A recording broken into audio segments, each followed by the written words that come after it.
Not all Muslims are terrorist but all terrorist are Muslim. আসসালামু আলাইকুম বন্ধুরা, কেমন আছেন সবাই? আশা করি সকলেই ভালো আছেন। তো আজ আমরা ফিরে যাব ইতিহাসের প্রায় 2000 বছর আগের এক ভয়ঙ্কর অধ্যায়ে, যেখানে জঙ্গিবাদ ও সন্ত্রাসবাদের ছায়া নেমে এসেছিল ইহুদিদের হাত ধরে। বন্ধুরা, আজকে থেকে আমরা মিথ ভার্সেস হিস্টোরি নিয়ে একটা সিরিজ চালু করতে চলেছি এবং প্রতি সপ্তাহে শনিবার বিভিন্ন মিথোলজি এবং বিভিন্ন ইতিহাস নিয়ে আমরা অনেক কিছু জানার চেষ্টা করব।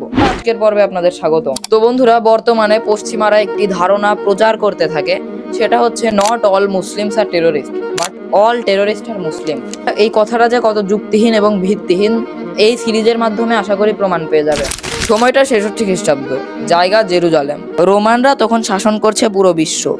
এমন সময় সেখানে জন্ম নেয় ইতিহাসের প্রথম সংগঠিত সন্ত্রাসী দল সিকারি। সিকারি শব্দটার মানে ছুরিবিদ বা ডগার ম্যান। তারা ছোট এক ধরনের ছুরি ব্যবহার করত, যাকে বলা হতো সিকা। ভিড়ের মধ্যে উৎসবের দিনে তারা রোমান সমর্থকদের ছুরি আঘাত করত এবং মিলিয়ে যেত জনগণের মাঝে।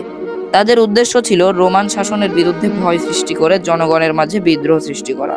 তারা সফল না হলেও এখান থেকেই শুরু হয় বিশ্বের প্রথম অর্গানাইজড টেরোরিজম সংগঠন। তো বন্ধুরা, আমরা এই ইতিহাসটি থেকে জানতে পারি যে বিশ্বের প্রথম অর্গানাইজড টেরোরিস্ট সংগঠন কিন্তু ইহুদিরাই ছিল।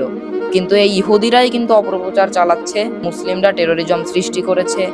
সঠিক ইতিহাস না জেনে মুসলিম বিরোধী যেসব মানুষ এই কথাগুলো বলে, তাদের ভুল ভাঙানো উচিত।